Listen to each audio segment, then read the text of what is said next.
Kenapa kok harus mencatat? Karena al-insan ma'alul khata' wal nisyan. Manusia itu adalah tempatnya salah dan lupa. Al-Munawi mengatakan, orang yang pertama kali lupa itu Nabi Adam.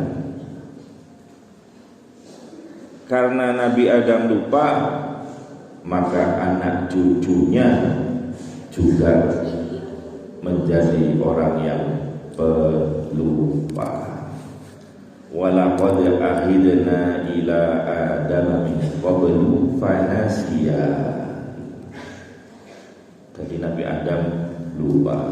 Karena Nabi Adam manusia pertama, maka beliaulah orang pertama yang lupa. Lupa boleh satu kali lupa, dua kali lupa, balik lupa. Itu namanya bukan lupa, pikun.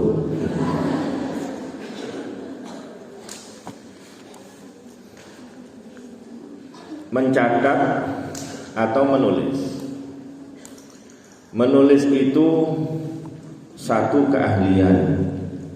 Tidak semua orang bisa menulis. Di zaman baginda Rasul Shallallahu Alaihi Wasallam, jarang sekali orang bisa menulis, membaca, bahkan berhitung. Itulah yang disebut dengan ummi. Sehingga Allah Subhanahu wa taala berfirman, huwallazi ba'atsa fil ummiyina rasulan minhum. Dialah Allah yang mengutus di kalangan ummiyin, orang-orang yang ummi, rasulan minhum, utusan bagian dari mereka. Maka dalam hadis yang muttafaq alaih, baginda Rasul bersabda, inna ummatun ummiyah. Kami itu adalah kaum yang ummi, la naktu wa la nahsub. Kami tidak bisa menulis, kami tidak bisa berhitung. Asyahru hakada, hakada, hakada. Rasul mengatakan asyahru hakada, hakada, hakada, hakada, hakada, hakada. Maksudnya bulan itu lekak sangat likur, ya telur gitu kan. Jadi Rasul sendiri yang mengatakan, kami adalah umat yang ummi, di mana kami tidak bisa menulis. Kalau tidak bisa menulis, ya kandengane tidak bisa maca. Sehingga tatkala malaikat Jibril datang memerintahkan, ya Rasul ikra, apa jawabannya kami lagi? Ma'ana biqari, aku gak iso maca. Malaikat ikra, baca. Ma'ana biqari, ikra, sampai 3 kali. Cuma begini, ya, orang Arab saat itu, ya ada juga yang pintar menulis, ada. Tapi yang paling banyak gak bisa menulis. Kenapa gak bisa menulis? Ya jangan dibayangkan seperti sekarang. Alat tulis itu jarang. Buku belum ada, buku tulis, karena belum ada pabrik Sidu, Sinarmas, apalagi Kiki. Belum ada pabrik-pabrik itu, sehingga mau nulis apa? Alat tulisnya gak ada. Belum ada pilot, high tech,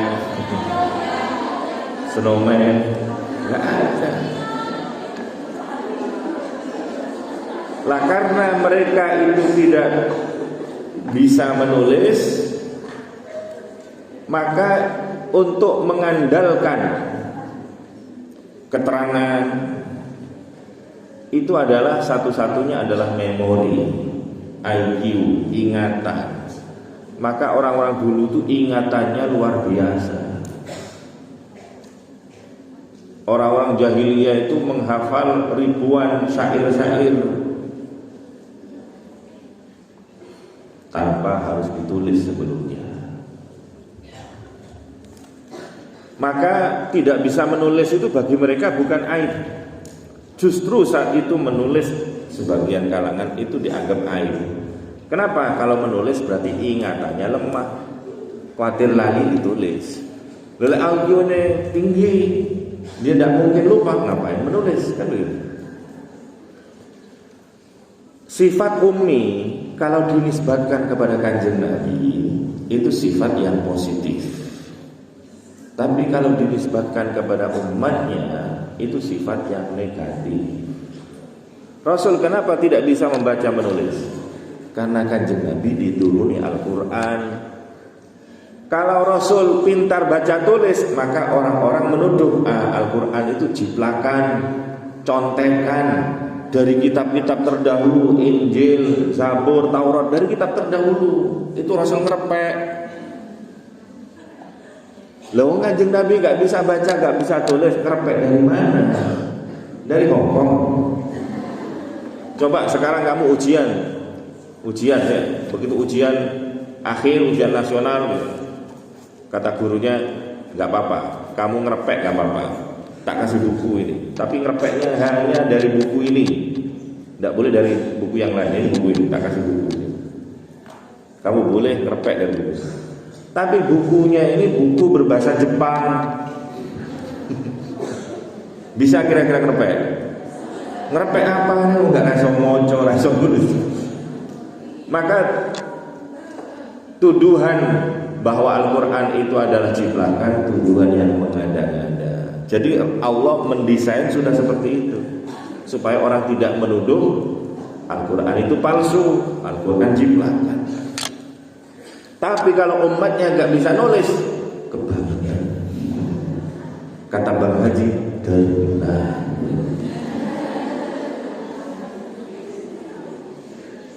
Maka Rasul memerintahkan umatnya untuk menulis. Pada waktu perang Badar, orang Islam menang, ada 70 orang kafir ditawan oleh Kanjeng Nabi menjadi tawanan. Mereka yang bisa menulis diperintahkan oleh Kanjeng Nabi, hey, siapa yang bisa menulis? Saya. Ini sudah, kamu saya bebaskan. Dengan syarat kamu mengajarkan menulis kepada kaum muslimin. Satu orang dari kalian mengajar 10 kaum muslimin untuk menulis. Nanti kalau 10 ini sudah bisa, kamu saya bebaskan. Begitu caranya memberantas buta huruf. Maka bukan berarti kalau Nabi itu tidak bisa baca tulis kemudian kita tiru, ya. Itu dulu sebelum diutus. Tapi begitu jadi Nabi, Kanjeng Nabi bisa. Buktinya Pak Iqra, akhirnya kan bisa diajari oleh malaikat Jibril. Maka harus belajar, ya. Ta'allam falaisal ma'ru yuladu aliman. Ta'allam, belajarlah. Falaisal mar'u yuladu alima. Gak ada orang terlahir langsung alim, pinter. Hal yastawil ladina ya'lamun wal ladina la ya'lamun. Nah, hadis yang pertama.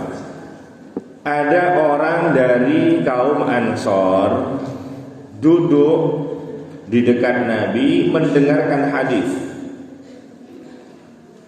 Hadis yang didengarkan begitu berkesan, tapi sayangnya dia lupa.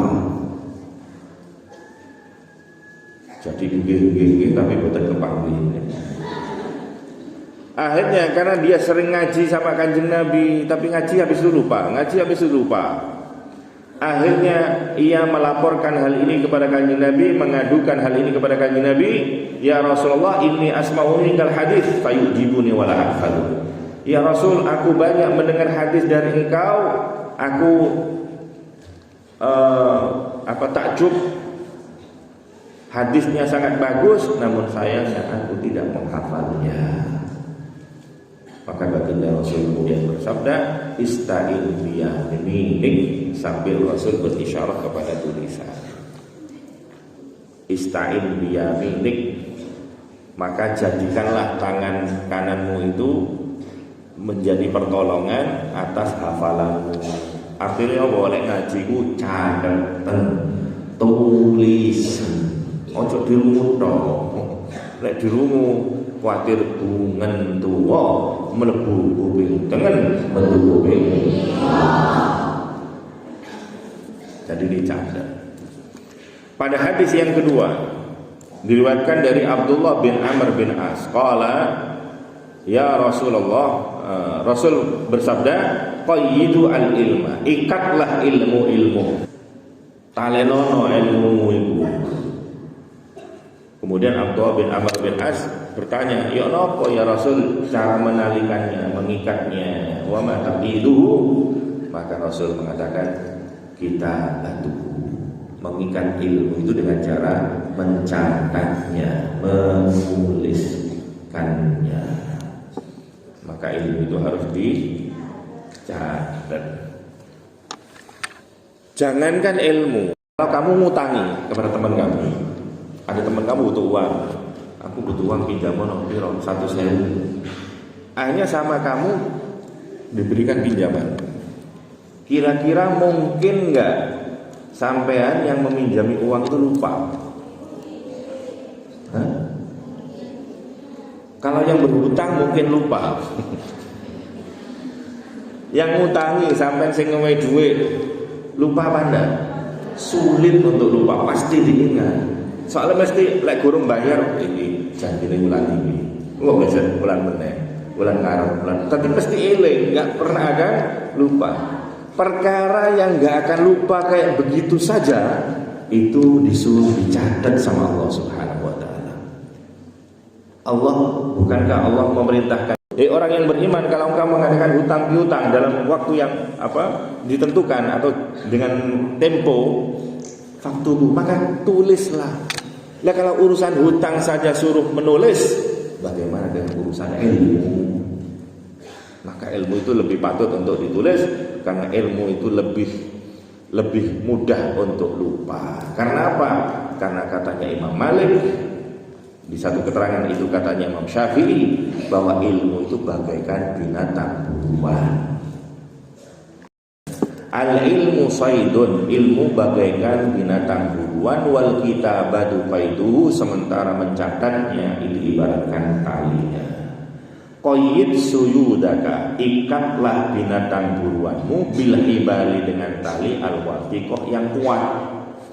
Faminal hamaqati, termasuk kebodohan, antasida wazalatan, engkau berburu kijang, wa tafukkaha bainal khalaiqa taliqah, dan engkau melepaskannya di antara hewan yang lainnya. Al-ilmu saydun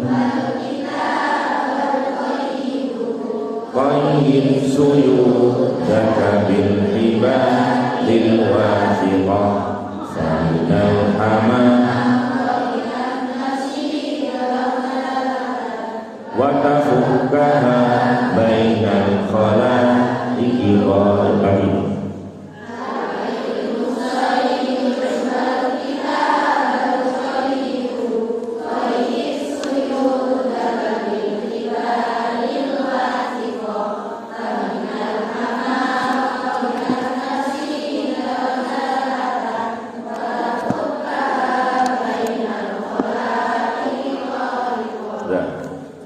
Ada yang perlu digarisbawahi, hadis mencatat ilmu. Dua hadis yang saya sampaikan itu disampaikan oleh dua sahabat ternama. Yang pertama Abu Hurairah, yang kedua adalah Abdullah bin Amr bin As. Ini sama-sama perawi hadis, sama-sama banyak meriwayatkan hadis, tapi berbeda metode, berbeda cara. Abu Hurairah berkata di dalam Sahih Bukhari, Abu Hurairah berkata, "Ma min ashabin Nabi sallallahu alaihi wasallam ahadun aktsaru hadisan minni." Tidak ada di antara kalangan sahabat yang periwayatan hadisnya lebih banyak mengalahkan hadisku. Jadi Abu Hurairah itu paling banyak meriwayatkan hadis. Mulai itu kalau oleh ono hadis an Abi Hurairah, an Abi Hurairah, an Abi Hurairah. Cara Abu Hurairah ping 10 lek liyane disebut situ. Sangat dari banyaknya periwayatan Abu Hurairah. Illa min Abdullah bin Amr bin As. Melainkan dari Abdullah bin Amr bin As. Kenapa kok demikian? Innahu kana yaktub wa la aktub. Kenapa kok aku kalah dari Abdullah bin Amr bin As? Karena Abdullah bin Amr bin As dia menulis sementara aku enggak. Ya. Kalau hafalan bagus memang hafalan, tapi kalau mati kira-kira hafalannya diturunkan, dipindah ke orang lain, tidak bisa. Kalau tapi ditulis orangnya mati masih dibaca generasi setelahnya. Mati lagi tulisannya tetap. Ya. Maka itulah keistimewaan mencatat ilmu. Maka catatan ilmu ya supaya apa? Lebih bermanfaat untuk banyak orang. Satu saat ada orang tanya kepada Talhah bin Ubaidillah. Dia tanya, enggak sahabat Abu Hurairah kok cek akeh hadis ini. Aku enggak yakin, jangan-jangan yang tidak diucapkan oleh Rasul dia mengatakan itu dari Rasul. Kok iso Abu Hurairah itu hadisnya lebih banyak daripada yang lainnya? Padahal sahabat itu gak banyak. Kok aku gak yakin? Katanya Talhah bin Ubaidillah, ngene lho, lek awak-awakan iki dan sahabat yang lainnya itu hidup berkecukupan. Yo mek kerja.